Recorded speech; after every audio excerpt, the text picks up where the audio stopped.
We have with us Professor Kampan Mukherjee from ISM. Welcome, sir. So welcome to Business Highway, an interaction session with the experts. So first of all, I would like to know your intakes from the event organized by IIM Kashipur. This is the first time perhaps they are organizing a program on supply chain excellence under this name of NEEV. And as I was just talking to these students who organized it, what is the meaning of NEEV and in what way, in what context you have used this name? They told it is fundamental. Yeah. So that way you can say it is the first step forward in on a domain which is the contemporary domain, the supply chain management. And interestingly, what I have found that they have also included one of these very, very well thought of, well discussed on, and a crucial issue, what you say, that sustainability and all these things. And also there is another session on this GST. So I'm really happy that they could organize this panel discussion on sustainable supply chain management, and lot many representative of this corporate world, spanning from production sector to service sector, consultancy, all of them, they participated, and there was a lot of discussion. It's a good thing, and I'm happy the students participated well. Thank you. Thank you, sir. So you being professor yourself, you will be rightly at the position of telling us that what should be the initiatives that we can take as an operations and supply chain club that we have at our institute, so that we can better bring the skill sets to the students of IIM Kashipur. Which normally should be done, and for any type of this type of activity centers in management schools, and this is also equally true for this operations and systems supply chain club. This first you identify certain captains from this different industries, and you should invite them for talk session. This is first. They should come, they should deliver on, they should share their experience straight away.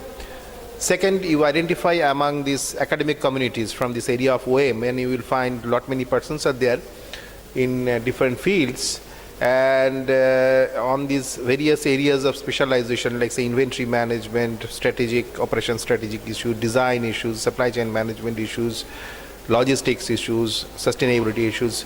You invite the different speakers to discuss on some of these current research areas, which is globally is being accepted, maybe at the stage of theory, need not be exact applications, in a conceptual stage, so that you can get that first is practically what is being done among these different practitioners, and at the same time what are the views of these thinkers, how they are projecting the future of operations and supply chain management areas, and particularly what these other thinkers are thinking, other thinkers from these developed countries.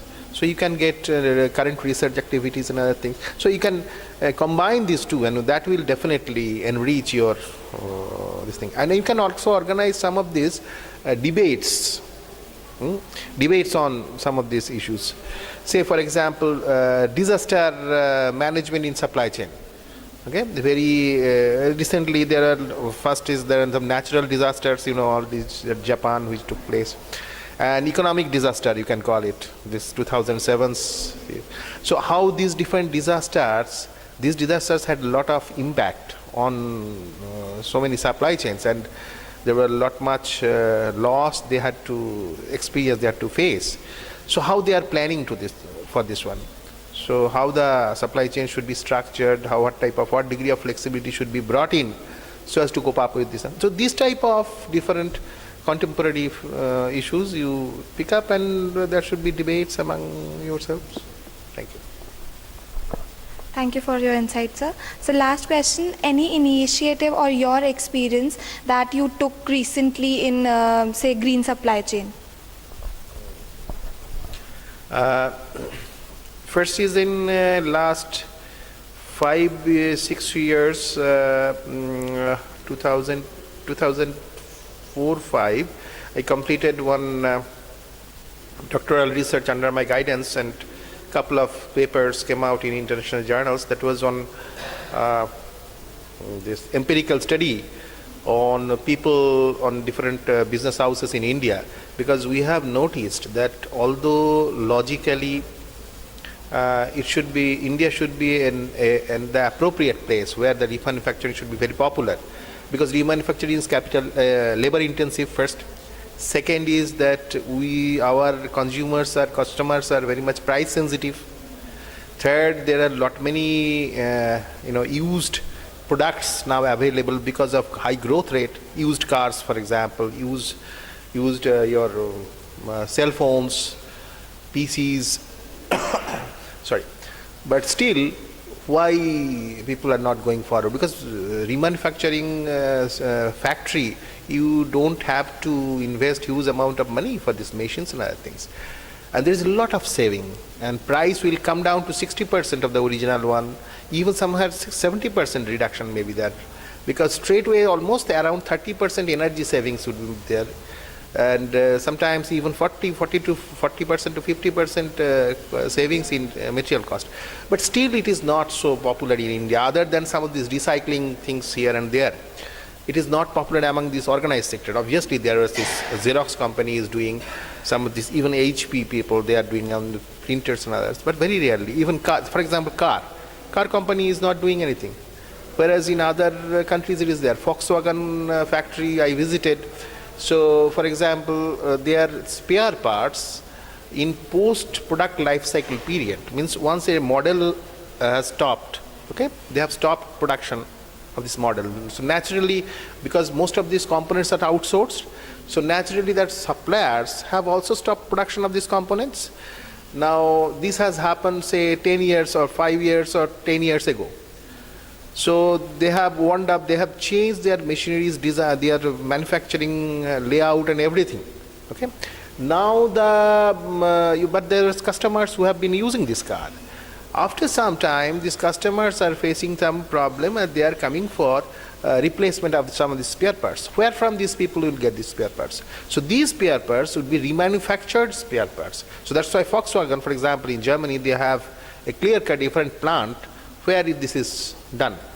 So lot many car companies have been doing, BMW is doing, and lot many companies. But why it is still not very popular in India?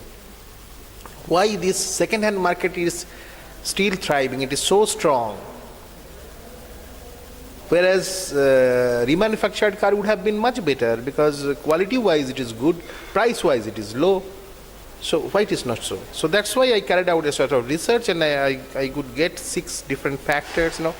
There is a sort of empirical study, and also on sustainable development, I came up with a new idea of, this in product design there is a concept like HOQ concept, house of quality. You must be knowing it is based on QFD model. So that model I have converted and made it house of sustainability. So it has come up in that handbook of corporate sustainability. It's the edited book edited by 2 professors from Curtin Business School of Australia, and it was published in UK based publisher, and it was included in that chapter. So these are some of the things we take. Thank you so much for your valuable insights. They're really helpful for the students. Thank you.